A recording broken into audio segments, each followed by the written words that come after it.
Good morning, children. Today we are going to continue with the history lesson Towns of Medieval India. Now, in today's class, we are going to read about the growth of urbanization. Now, during the medieval period, many small towns emerged in India, and these towns had certain features. Let us discuss the features. Each town had a mandi to which the villagers they brought their products to sell. Now, each town also had a street, and these streets were lined with shops or market streets. Then every town had number of artisans like blacksmiths, stonemasons, potters, etc.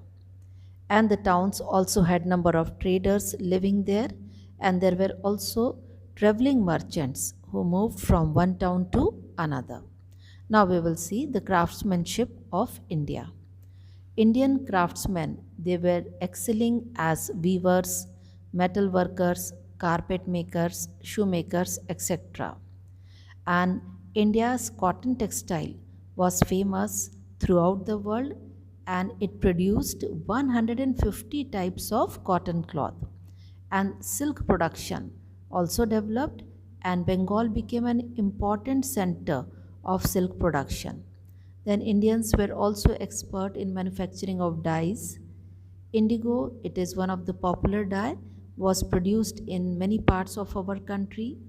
Then different forms of sugar were also produced, like jaggery or gur, powder sugar, and sugar in the form of large crystals, which is called as mishri. Now, this Indian sugar was also sold abroad. Then, at the same time, India also excelled in stone cutting and making ornaments of ivory, pearl, diamond.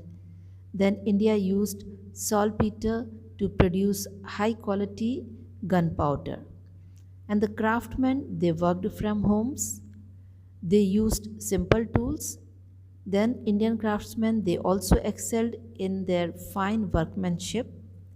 Sometimes a town specialized in a particular craft were also very famous, like Dhaka, Patna, Varanasi, Kanchipuram. Now we will take trade as a profession. There were many traders, those who were selling products like horses, salt, saffron, spices from distant places. Now these traders they organized themselves into groups, and they also had association or guilds.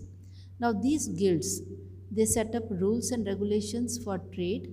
They fixed the prices of different items, and then they protected the interest of the traders. Now the items were available in small quantities in bazaar and in large amounts in mandis. Then foodstuffs and textiles were the main items of trade. Now there were many trading communities in India also, like Marwaris, Banias, Chetiyars and Bohra Muslims. India had trade relation with other countries like European countries, then Africa, Persia, Malaya, Indonesia, and China.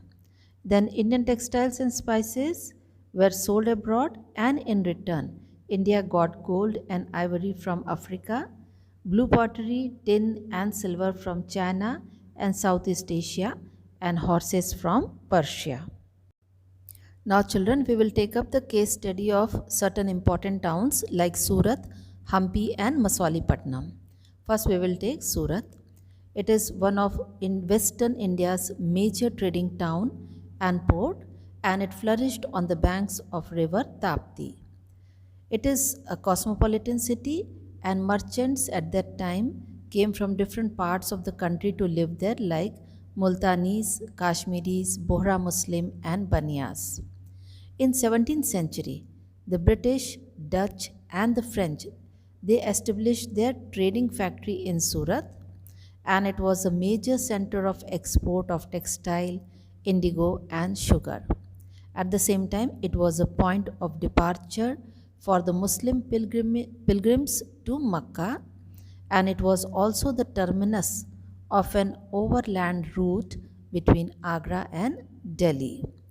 The trade in Surat it faced losses after the attack of Marathas in 1723 AD. Hampi. Hampi was the capital of Vijayanagar Empire and it was situated on Krishna Tungabhadra river basin.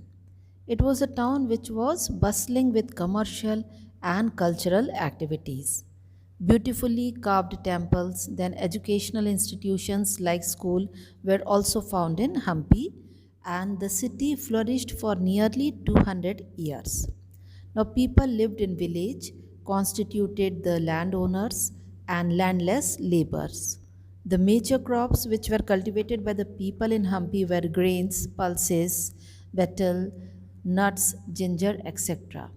Then silk from China, spices from Malabar region, precious stones from Burma, and horses from Arabia were sold in the markets of Hampi. Then temples also played an important part in the cultural life of Hampi. The two temples which are very famous over there is Virupaksha temple and Vitthal temple. Now we will take the next city, that is Masolipatnam. Masolipatnam. Masolipatnam, located in Andhra Pradesh, it is a port city on the Coromandel coast and it was founded by Arabs in the 14th century. It developed as a major trading center in 17th century and the most important industries were the weaving and dyeing industry. The specialty of Masolipatnam was the kalamkari cloth, and kalamkari cloth was very much in demand in West Asia and Europe.